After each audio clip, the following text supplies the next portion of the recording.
দর্শকদের অনেক অনেক অনুরোধে আজকে তৈরি করে দেখাচ্ছি চাইনিজ ভেজিটেবল। আজকের এই ভেজিটেবলটা আমি চিকেন দিয়ে করছি। আমি এখানে একটা বাটিতে আধা কাপ পরিমাণ মুরগির মাংসের বুকের অংশটা নিয়ে নিচ্ছি, একটু জুলিয়ান কাট করে নিয়েছি। একটা ডিম খুব ভালো করে ফেটে নিয়ে তার থেকে 2 টেবিল চামচ পরিমাণ দিয়ে দিচ্ছি। সয়া সস দিয়ে দিচ্ছি 1 টেবিল চামচ পরিমাণ, 1 টেবিল চামচ পরিমাণ কর্নফ্লাওয়ার আর অল্প একটু গোলমরিচের গুঁড়ি দিয়ে দিচ্ছি। দিয়ে এবার আমি এটাকে অল্প একটু মাখিয়ে নিচ্ছি। কিছুটা মাখানোর পরে কর্নফ্লাওয়ার দিয়ে দিচ্ছি আবারও 1 টেবিল চামচ পরিমাণ। এবার খুব ভালো করে সব কিছু মাখিয়ে নিয়ে একটা ঢাকনা দিয়ে ফ্রিজের নর্মাল পোর্শনে রেখে দিচ্ছি 20 মিনিটের জন্য। এই ম্যারিনেশনের জন্য কিন্তু মাংসটা খেতে অসম্ভব জুসি লাগবে। ডাইরেক্ট যদি মাংসটা বাটারে দেই তাহলে কিন্তু মাংসটা হার্ড হয়ে যাবে। একটা প্যান গরম করে নিয়ে বাটার দিয়ে দিচ্ছি 1 টেবিল চামচ পরিমাণ, একটু গলিয়ে নিচ্ছি। রসুন কুচি দিয়ে দিচ্ছি 1 টেবিল চামচ পরিমাণ। রসুনটা কিভাবে কুচি করতে হবে সেটা আমার স্টার ফ্রাইড ভেজিটেবলে দেওয়া আছে, তার লিঙ্কটা আমি আমার ডেসক্রিপশন বক্সে দিয়ে দেব। এবার আমি রসুনটাকে একটু ভেজে নিচ্ছি। খুব বেশি কিন্তু গোল্ডেন ব্রাউন করবেন না, তাহলে তিতা লাগবে। যে মাংসটা ম্যারিনেশন করে রেখেছিলাম সেখান থেকে মাংসগুলো শুধু তুলে আমি দিয়ে দিচ্ছি। ঝোলটা কিন্তু ফেলে দেবেন না, ঝোলটা পরে কি কাজে লাগবে সেটা আমি দেখাবো।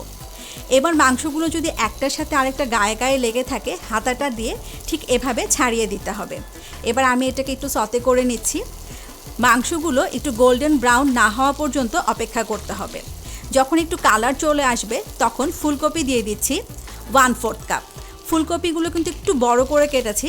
আর ওই যে বললাম সব কিছু কীভাবে কাটতে হবে সব কিছুই আমার সেই স্টার ফ্রাইড ভেজিটেবলে দেওয়া আছে।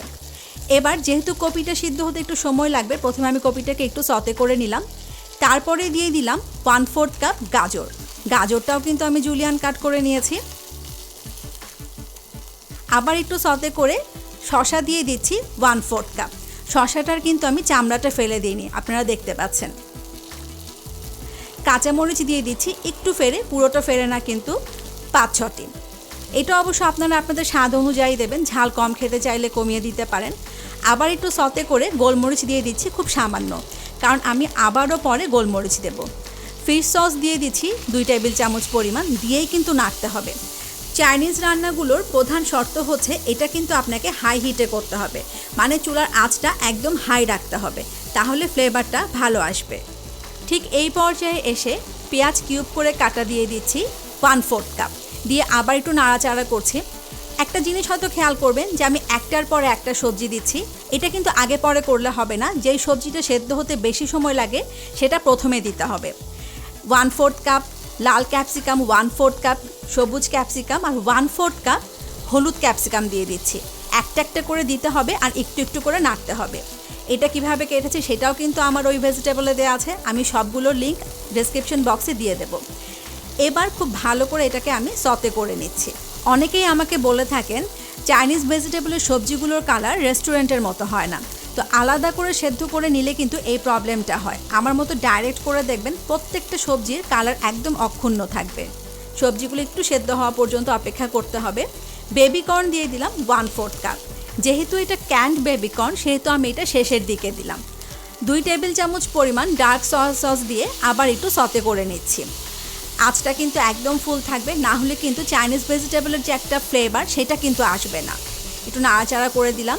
মাশরুম ফালা করে দিয়ে দিলাম 1/4 কাপ। ওদিকে একটা মগে 3 চা চামচ পরিমাণ কর্নফ্লাওয়ার নিয়ে অল্প একটু নর্মাল পানি দিয়ে গুলে নিচ্ছি। ভালো করে গুলানো হয়ে গেলে মগটা আমি ফুল করে দিচ্ছি। এবার এই গুলানো কর্নফ্লাওয়ারটাকে ম্যারিনেশন করা ঝোলটার ভেতরে আমি ঢেলে দিচ্ছি, দিয়ে খুব ভালো করে এবার আমি মিক্স করে নিচ্ছি। এদিকে কিন্তু আমার এটা সতেও প্রায় হয়ে এসছে। সব শেষে দিয়ে দিচ্ছি বাঁধাকপি 1 কাপ পরিমাণ। চেষ্টা করবেন বাঁধাকপির ভেতরের পাতাগুলো নিতে, উপরের যে সবুজ পাতাগুলো ওগুলো অ্যাভয়েড করার চেষ্টা করবেন, তাহলে দেখতেও সুন্দর লাগবে, খেতেও ভালো লাগবে। এবার গোলানো কর্নফ্লাওয়ারটা ঢেলে দিচ্ছি, দিয়ে কিন্তু নাড়াচাড়া করতে হবে। আর আঁচটা এই সময় মিডিয়াম করে দিতে হবে, না হলে কর্নফ্লাওয়ারটা জমাট বেঁধে যাবে, তখন থিকনেসটা বেশি হয়ে যাবে। নাড়াচাড়া করে দিচ্ছি। আপনারা যদি গ্রেভিটা একটু বেশি খেতে চান তাহলে সেক্ষেত্রে পানিটা একটু বাড়িয়ে দিতে পারেন, তবে আমার কাছে মনে হয় এরকম গ্রেভিটাই ঠিক আছে। দেখতে পাচ্ছেন সবজিটা কিন্তু হয়ে গেছে। এই সবজিটা কিন্তু একদম গলা গলা হয়ে যায় না, একটু কচকচাই থাকে। এই পর্যায়ে দিয়ে দিচ্ছি চিনি 1 চা চামচ পরিমাণ, গোলমরিচ গুঁড়ি ক্রাশ করে দিচ্ছি, আপনারা চাইলে এখানে সাদা গোলমরিচটাও দিতে পারেন, তবে আমার কাছে কালো গোলমরিচের ফ্লেভারটাই বেশি ভালো লাগে, তাই আমি কালোটাই দিলাম। দিয়ে খুব ভালো করে নাড়াচাড়া করছি। এটা কিন্তু হয়ে গেছে। এবার আমি চুলাটা বন্ধ করে দিচ্ছি। পরিবেশনে চলে আসলাম। অনেকেই কিন্তু সবজিটা সেদ্ধ করে তারপরে করেন, তবে আমি এটা একদমই প্রেফার করি না। সেদ্ধ করে পানিটা ফেলে দিলে ভিটামিনটা একদমই নষ্ট হয়ে যায়। আপনারা বাইরের দেশের ফুড কোর্টগুলোতে যদি খেয়ে থাকেন তাহলে দেখবেন তারাও কিন্তু সবজিটা এভাবে ডাইরেক্টই রান্না করে, সেদ্ধ করে নেয় না। তো আমি একটা ডিশে সার্ভ করে দিচ্ছি। এই সবজিটা কিন্তু আপনারা চাইলে এমনিও খেতে পারেন, আবার পোলাও ফ্রাইড রাইসের সাথেও কিন্তু খেতে পারেন। অবশ্যই তৈরি করবেন। যদি ভালো লাগে অবশ্যই একটা লাইক দেবেন। কোনো প্রশ্ন থাকলে অবশ্যই আমাদের কাছে লিখবেন। সবাই ভালো থাকবেন, আমাদের জন্য দোয়া করবেন। ধন্যবাদ।